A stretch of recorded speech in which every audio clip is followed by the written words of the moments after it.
नमस्कार दोस्तों, मैं अजय प्रकाश और आप देख रहे हैं जनज्वार। सामाजिक कार्यकर्ता तिस्ता सीतलवाड़ की गिरफ्तारी के बाद से देश भर में उनके पक्ष में आवाजें उठ रही हैं। कहा जा रहा है कि इमरजेंसी के दिन यानी 1975 25 जून को जो इमरजेंसी इंदिरा गांधी ने देश पर लादी थी, ठीक उसी दिन 25 जून को 2022 को मुंबई से उनके आवास से उन्हें गिरफ्तार कर लिया गया। जैसा कि आप जानते हैं, तिस्ता सीतलवाड़ की गिरफ्तारी सुप्रीम कोर्ट के उस आदेश के बाद हुई जिसमें कि प्रधानमंत्री मोदी को गुजरात दंगों से क्लीन चिट दी गई। तिस्ता सीतलवाड़ वह सामाजिक कार्यकर्ता हैं जो 2002 से लगातार गुजरात दंगों के सच को उजागर करने की कोशिश करती हैं। वह जकिया जाफरी जो पूर्व सांसद की पत्नी है गुजरात की, जिन्हें कि मार दिया गया था गुजरात दंगों में, उनको साथ लेकर लंबे संघर्ष करती रही हैं। हालांकि सुप्रीम कोर्ट को इस मामले में क्लीन चिट दी और माना कि गलत तरीके से पीएम मोदी पर आरोप लगाए गए और इसी वजह से एसआईटी ने उन्हें गिरफ्तार किया है और अब तरह तरह की जांच हो रही है। हालांकि ये सब कुछ आप जानते हैं, इसलिए बात इससे आगे की करते हैं कि आखिरकार यह स्थिति हमारे देश में क्यों बनती जा रही है कि एक के बाद एक बुद्धिजीवी गिरफ्तार किए जा रहे हैं और उन बुद्धिजीवियों को गिरफ्तार किया जा रहा है जो कि प्रधानमंत्री मोदी के खिलाफ हों, अमित शाह के खिलाफ हों या फिर सरकार के खिलाफ सीधे संघर्ष में उतरे हों। ऐसे में प्रश्न ये है कि इन बुद्धिजीवियों की गिरफ्तारी के बाद पार्टियां अपने अपने अंदाज के हिसाब से बयान दे रही हैं, अपने अपने पक्ष विपक्ष के हिसाब से बयान दे रही हैं। हालांकि कम्युनिस्ट पार्टियों को छोड़ दिया जाए तो किसी का बयान बहुत साफ तौर पर अभी तक नहीं आया है कि तिस्ता सीतलवाड़ की गिरफ्तारी के पक्ष या विपक्ष में उनका क्या कहना है। ऐसे में बड़ा प्रश्न यह भी उठता है कि इस तरह के बुद्धिजीवी जो व्यक्तिगत तौर पर संघर्ष करते हैं, ऐसे समय में जब पूरे देश में विपक्ष लगभग न के बराबर दिखाई देने लगा है, विपक्ष की स्थितियां बहुत बुरी हैं, वह कहीं मुकाबले में नहीं दिखाई दे रहा है, तो इन बुद्धिजीवियों को कौन बचाएगा?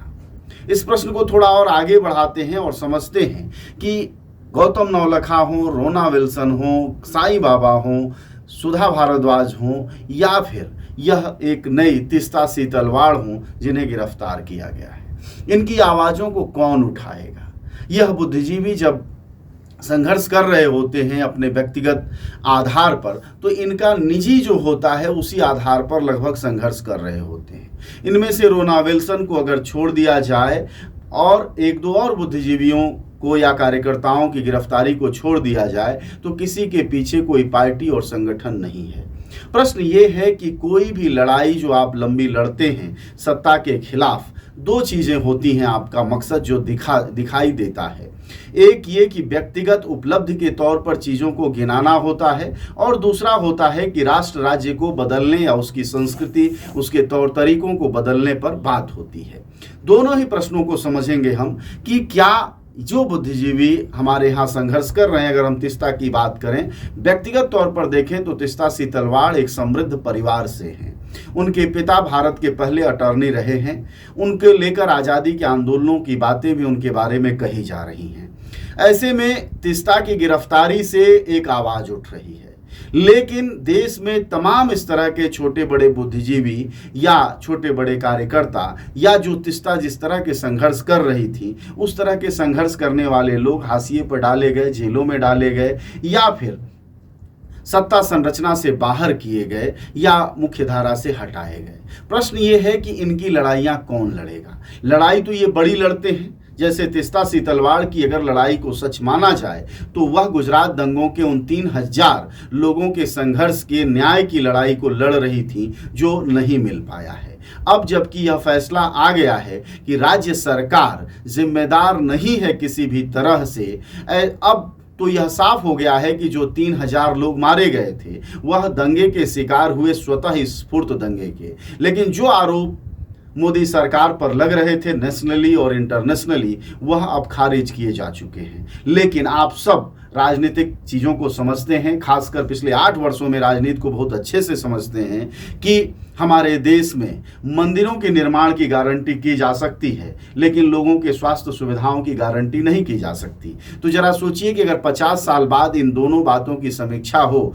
तो क्या आप मानेंगे कि सरकार इसके लिए जिम्मेदार नहीं है? हमारे देश में अगर बच्चे नहीं पढ़ पा रहे हैं लेकिन दंगे समय पर हो जा रहे हैं, तो क्या यह बगैर सरकारों की चाहतों के हो रहे हैं?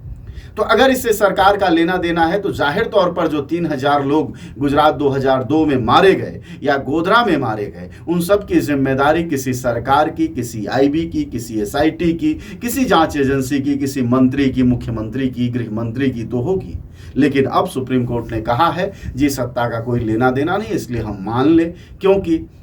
हमारे पास कोई और जरिया भी नहीं है। खैर, मैं कह ये रहा था कि जब ऐसे बुद्धिजीवी जो तिस्ता सी तलवाड़ की तरह के हैं, 2 एटीट्यूड अपनाए जाते हैं ऐसी गिरफ्तारियों के बाद। पहला ये कि यह रोना रोदन शुरू हो जाता है कि साहब तिस्ता सी तलवाड़ ही नहीं, हम सब जो है वो आज़ाद नहीं हैं, हम मुश्किल में हैं, हमको भी गिरफ्तार किया जा सकता है। तो ये कोई नई बात नहीं होती है, ये हर वक्त ही चल रहा होता है। तो सवाल ये है कि इस रुदन से आगे क्या,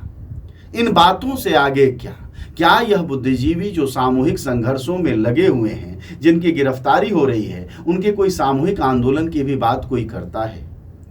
आप जरा सोचिए कि जो संघर्ष भी किया जा रहा हो, चाहे जाति को लेकर, संप्रदाय को लेकर, अधिकारों को लेकर, वन जंगल जल जंगल जमीन को लेकर या विस्थापन को लेकर, किसी भी तरह की कोई बात अगर बुद्धिजीवी करता है और सिर्फ वो अपने एनजीओ के खांचे में करता है, और या कोई सामाजिक कार्यकर्ता है जो अपने कुछ कार्यकर्ताओं के जरिए इस आवाज को उठाता है, तो क्या सच में किसी बदलाव की तरफ वो बढ़ सकता है? और अगर हल्का सा भी थ्रेट होगा तो सरकार उठाकर उसको कहीं किसी जेल में डाल देती है और फिर वह निल हो जाता है। क्या इन संघर्षों से चीजें आगे बढ़ेंगी? हम इस बात को जानते हैं कि चुनौतियां बहुत ताकतवर हैं, तो चुनौतियों के मुकाबले हमारी तैयारियां कहाँ हैं? ऐसे बुद्धिजीवी अगर समाज को, देश को, जनमत को लेकर नहीं चलेंगे, उनके बीच उठने वाले आंदोलनों की फिक्र नहीं करेंगे, उनकी चिंताओं में हम साया नहीं होंगे, उन संघर्षों का साथ नहीं देंगे या उन आंदोलनों को आगे बढ़ाने में अपनी जिंदगी नहीं झोंकेंगे, तो इस तरह से एक एक दो की बुद्धिजीवियों के जरिए कोई पुरस्कार तो हासिल हो सकता है, किसी को नोबल, किसी को सोबल, किसी को कोई और रूबल मिल सकता है, लेकिन इस मुल्क में रत्ती भर कोई बदलाव नहीं हो सकता। भले ही किसी और तलवाड़ की गिरफ्तारी हो जाए, तब भी कोई फर्क नहीं पड़ना है इस मुल्क पर। फर्क पड़ेगा जिनके लिए आप संघर्षों में आवाज उठाते हैं, वह कौम, वह समाज, वह समुदाय, वह वर्ग, जब तक वह आपके साथ आकर खड़ा नहीं होता, आपकी गिरफ्तारियों के वजह नहीं जानता, तब तक कोई भी बदलाव इस देश में संभव नहीं है, सिवाय कि आप अखबारों में छपें, आप जो है कुछ चर्चाओं में आ जाएं, आप जो है वह कुछ लेखों में शामिल हो जाएं, कुछ टीवी डिबेट में शामिल हो जाएं। और यह सिलसिला आज का नहीं है, यह सिलसिला हमारे यहाँ 3 दशकों से चल रहा है, जब व्यक्तिगत तौर पर बुद्धिजीवी एनजीओ मॉडल में संघर्ष को तब्दील कर रहे हैं और उनके साथ जनसंघर्ष करने वाली ताकतें न के बराबर हैं, राजनीतिक ताकतें न के बराबर हैं। यहां तक कि जो राजनीतिक ताकतें थी देश की, उनको भी एनजीओ मॉडल में कन्वर्ट कर दिया गया। और उसके बाद ये हुआ कि जनता की जो नब्ज थी वो शहरी बुद्धिजीवियों में केंद्रित होती चली गई, और जो जनता के बीच काम करने वाले, संघर्ष करने वाले कार्यकर्ता थे, वह छूटते गए, पीछे हटते गए, और वह कहीं ना कहीं अपनी जिंदगी में चले गए या किसी पार्टी वार्टी में निकल गए, और नहीं तो अपनी रोजी रोटी खाने लगे। तो सवाल यह है कि जो कनेक्ट कहते हैं, पीपुल कनेक्ट, अगर जन आंदोलनों की आवाज उठाने वाले, जनता के सवाल को उठाने वाले, सत्ता की गड़बड़ियों को, प्रश्न को ऊपर ले जाने वाले बुद्धिजीवियों और सामाजिक कार्यकर्ताओं का अगर कोई पीपुल कनेक्ट नहीं होगा, तो आप किसी भी आंदोलन को आगे नहीं ले जा पाएंगे और इन गिरफ्तारियों का भी कोई निहितार्थ नहीं निकलेगा। मैं आपको यकीन दिला के कह सकता हूं अपने पत्रकारी और जनसंघर्षों को देखने के अनुभव से कि तिस्ता सी तलवाड़ को तो फिर भी 2-4 आदमी केला, पानी, जूस लेके जेल में जाने वाला मिल जाएगा। यहां हजारों की संख्या में देश में बुद्धिजीवी टाइप लोग, कार्यकर्ता टाइप लोग हैं, कोई उन्हें पूछने वाला भी नहीं है सामाजिक दायरे में, अगर उनके परिवार के लोग तारीखों पर न जाए। तो ऐसे में प्रश्न यह है कि जन संघर्षों और राजनीतिक दायरों की अगर विस्तार नहीं होगा, उनमें अगर संघर्षों में अगर बुद्धिजीवी शामिल नहीं होगा, अगर बुद्धिजीवी अपने खून पसीने मेहनत को वहां नहीं लगाएगा, तो फिर इन गिरफ्तारियों का कोई मतलब नहीं निकल पाएगा। ऐसे में यही होगा जब एक ऐसे कार्यकर्ता को जेल में डाल दिया जाएगा, तीस्ता सिंह तलवाड़ को, जिन्होंने सिर्फ ये कहा है सुप्रीम कोर्ट में आकर कि साहब इसमें मुख्यमंत्री, वहाँ के गृह मंत्री या मुख्यमंत्री रहते हुए प्रधानमंत्री मोदी का रोल था, उस रोल का इनकार करते हुए इन्हें अब जेल भुगतना पड़ेगा। हो सकता है छूट जाए, न छूटें, ये सब हमारे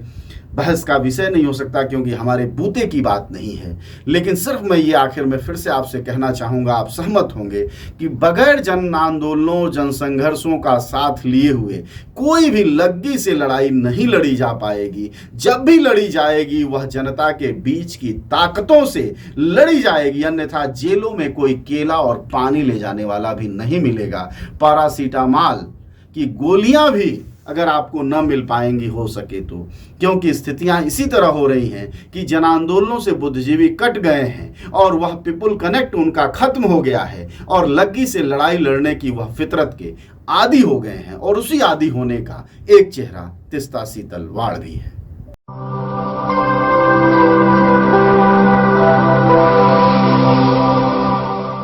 जनज्वार, जनता की